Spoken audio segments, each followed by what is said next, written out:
ঈদের নামাজ পড়ার সঠিক নিয়মটা কি আমরা কিন্তু অনেকেই জানি না। দেখা যাচ্ছে ঈদের নামাজ পড়তে গিয়ে আমরা অনেকেই ভুল কাজ করে থাকি। দেখা যাচ্ছে ঈদের নামাজ পড়তে গিয়ে আমরা জানাজার নামাজ পড়ে ফেলি। এটা কখনো করা যাবে না।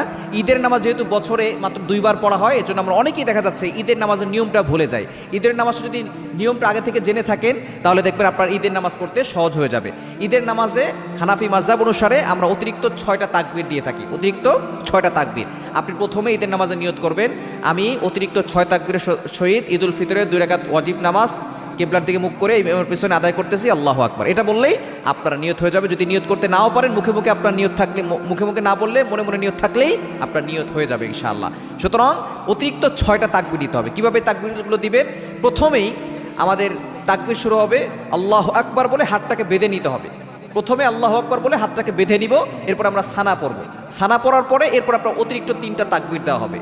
আল্লাহু আকবার বলে প্রথম তাকবীর বলে হাত ছেড়ে দিবে, দ্বিতীয়